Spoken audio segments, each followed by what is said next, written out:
This here, Life, Letters, and Journals, Louisa May Alcott, is the most delightful book. I've started reading it, really digging into it tonight. And we have here some of her journal entries from when she was a young girl. And it's interspersed with some of her delightful poetry that's really quite good for such a young writer. But I came across this passage from when she is 13 years old, and it delighted me so much that I just wanted to stop here and share it. 13 years old at Hillside, March 1846.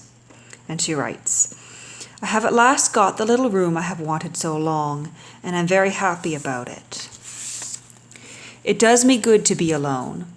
And Mother has made it very pretty and neat for me. My work basket and desk are by the window, and my closet is full of dried herbs that smell very nice. The door that opens into the garden will be very pretty in summer, and I can run off in the woods when I like. I have made a plan for my life, as I am in my teens and no more a child. I am old for my age, and don't care much for girls' things. People think I'm wild and queer, but Mother understands and helps me. I have not told anyone about my plans, but I'm going to be good. I've made so many resolutions and written sad notes and cried over my sins, and it doesn't seem to do any good. Now I'm really going to work at it.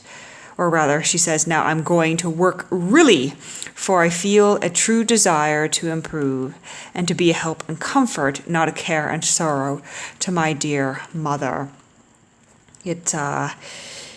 It rings so familiar to me. I can recollect writing such things when I was 13 or 14.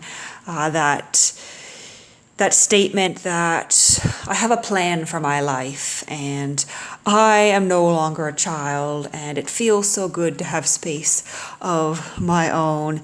And here she is. We're coming up on almost 200 years ago now, when she was writing this, and I have to say the experience of teenage girls is remarkably the same, I would think. It really surpasses time.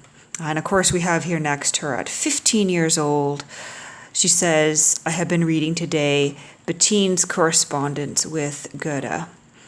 She calls herself a child and writes about the lovely things she saw and heard and felt and did.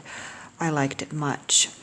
I'm getting the sense that she was very well read. She's talking about Plato, reading Martin Luther. It's actually quite fascinating because her father has gotten together with some political people who subscribe to a certain way of life, and so they are living sort of in this communal farm, and he has taken the family vegetarian, so it's very interesting to read about. But I thought I would just pop in here and share with you some of my first dippings into this book by Louisa May Alcott.